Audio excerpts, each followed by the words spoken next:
바이러스의 일반적인 것에 대해서 제가 오늘 좀 말씀을 드리고자 합니다. 요즘에 코로나 바이러스라고 해서 중국의 우한 폐렴이라고 하죠. 그게 너무 많이 이 사람들한테 피해를 주고 있는 것 같아요.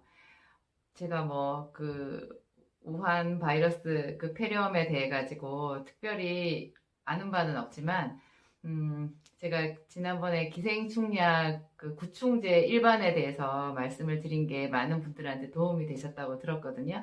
바이러스도 세균하고 다른 바이러스만의 특징이 있어요. 그거를 알면 훨씬 더 우리가 이 큰 공포와 두려움에서 벗어나서 어떻게 대처를 해야 되는지 여러분 각자가 판단을 할 수 있는 비밀이 있어요. 바이러스는 여러분 바이러스 질환 중에서 알고 계신 것들이 아주 많이 있거든요. 이미 우리가 많이 알고 있어요. 제일 많이 제일 먼저 생각나는 게 뭐예요? 감기.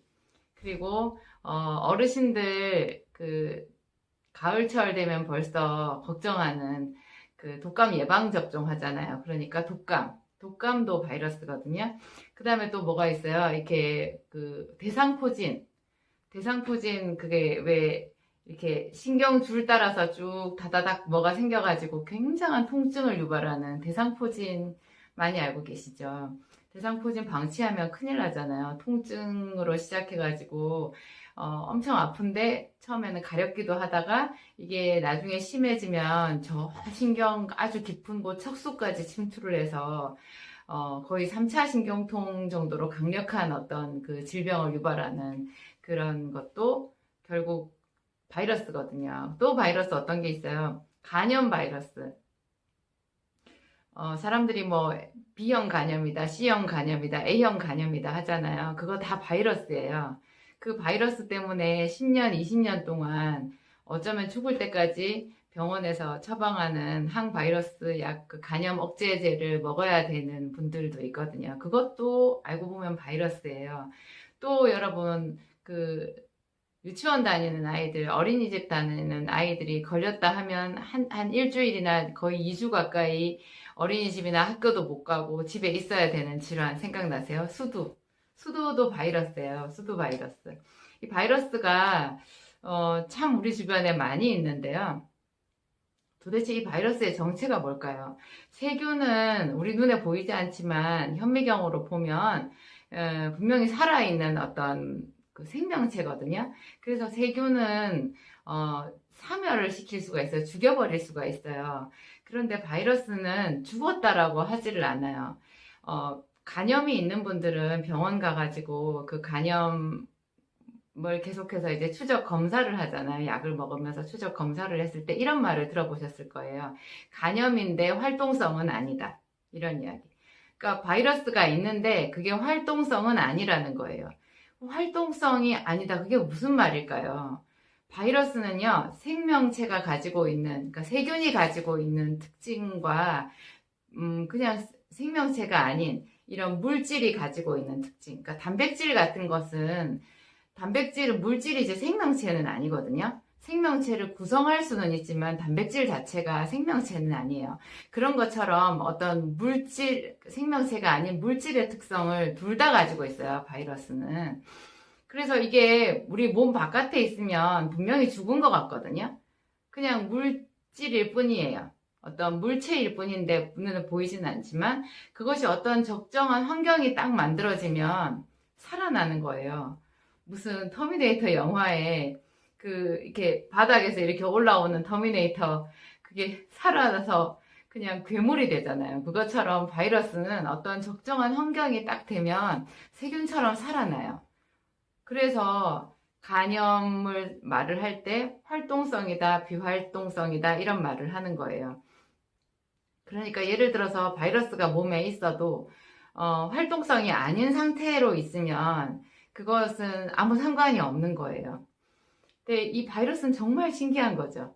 근데 또 어렸을 때 수두 바이러스를 자기가 이제, 그러니까 수두, 바이러스성 질환 중에 하나인 수두를 알았어요. 아주 자기가 극심하게 수두를 심하게 알았어요. 그러면 심하게 앓고 나면 그 수두에 대해서 분명히 면역체가 생겨가지고 그 다음부터는 옆에 수두를 앓고 있는 친구가 와도 그 아이는 수두에 걸리지는 않거든요.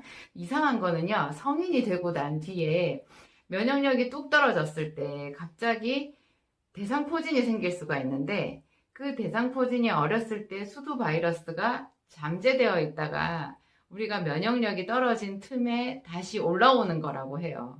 그러니까 이 바이러스라는 게 정말 이상한 거예요.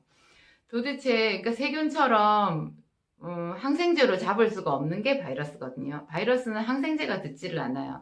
여러분, 감기 걸렸을 때 항생제를 쓰는 것은 바이러스 균을 잡기 위한 것이 아니라, 바이러스를 잡기 위한 것이 아니라 그로 인한 2차의 염증만 잡을 뿐이에요. 바이러스는 그냥 있는 거예요.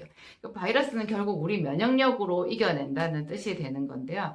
그렇기 때문에 감기에 너무 많은 항생제를 쓰게 되면 오히려 그 항생제 내성만 생기게 되고 역효과를 일으키게 된다, 그런 말을 하거든요. 우리가 그러면 이 바이러스를 어떻게 이길 수 있느냐? 딱히 뚜렷한 방법은 없는데요. 제가 여러분들한테 확실하게 말씀드릴 수 있는 거, 정확하게 기전이 밝혀지지는 않았는데 결과적으로는요, 비타민C가 가장 훌륭한 항바이러스제예요. 예를 들어서 독감이라든지 감기가 올 것 같잖아요. 독감이나 감기 모두가 다 바이러스라고 말씀드렸는데, 이때 비타민C를 시간당 1000ml짜리 한 알씩을 계속 먹으라 그래요. 시간당 한 알씩을 힘들면 두세 시간마다 한 알씩 먹어도요, 감기가 오는 듯 싶다가 사라져요. 이상하게 우리 몸속에 비타민C가 들어오면 피를 한 바퀴 돌고 그냥 바로 소변으로 빠지거든요. 그런데 그 비타민C의 일정한 농도가 혈액 속에 계속 있게 되면 바이러스가 활동을 못해요. 그건 아주 놀라운 비밀이에요. 수두도 마찬가지고 간염도 마찬가지예요. 많은 사람들이 자기가 B형 간염인데, 혹은 A형 간염, C형 간염인데 자기가 간염을 앓고 있는데 비타민을 먹어도 되느냐 물어봐요. 저는 웃어버려요. 얼마나 그분한테 비타민이 꼭 필요한지 몰라요. 특히 비타민C가. 비타민C 고용량 요법을 여러분 해보세요. 저는 일회용 마스크를 찾으시는 분들한테 사실 내심 비타민C를 드리고 싶어요. 그거를 그냥 계속 먹으면 되는 거예요. 이런 철에는 비타민C만큼 우리에게 좋은 게 없어요. 그 독감 바이러스도 마찬가지예요. 대상포진도 마찬가지예요. 이런 바이러스 질환이 왔을 때 병원에서 약을 처방받아서 먹는다고 해도요, 비타민C 고용량을 꼭 해보세요. 그게 병원에서 먹는 약, 그거 뭐 대상포진에 쓰는 항바이러스제 먹고 나면 나중에 후유증 만만치 않거든요.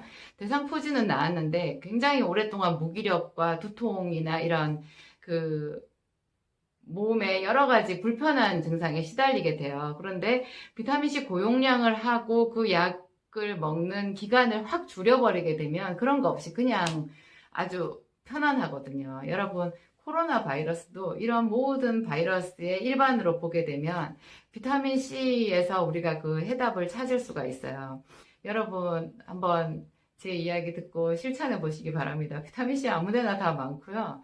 정말 싸고 가장 아주 안전성 있는 항암제이기도 하면서 가장 좋은 방광염 치료제이기도 하면서 가장 좋은 노화 억제제이기도 하면서 바이러스의 명약이에요. 여러분 알고 한번 실천해 보시기 바랍니다. 그리고 한 가지 제가 팁으로 또 말씀드릴 것은, 제 영상을 많이 보시는 분들은 누구나 다 아시겠지만 반드시 비타민C 고용량을 할 때는 비타민 B100을 꼭 먹어야 돼요. 그게 C를 고용량으로 먹으면 비타민 B의 상대적인 결핍이 와요. 그리고 비타민 B는 가장 좋은 신경 비타민이기 때문에 이 바이러스들은 보통 들어와서 우리 몸에 들어와서 혈관과 신경을 타고 다니면서 병을 일으키거든요. 그래서 신경을 강하게 해주는 비타민 B가 필요해요. 근데 종합 영양제 안에 들어있는 B 용량으로는 턱도 없이 부족하고요. B의 최고 고함량은 100이거든요. B100이라고 적혀 있는 비타민 고함량, B의 고함량 요법도 꼭 병행해서 하시기 바랍니다. 제 이야기 오늘 여기까지 하겠습니다. 감사드립니다.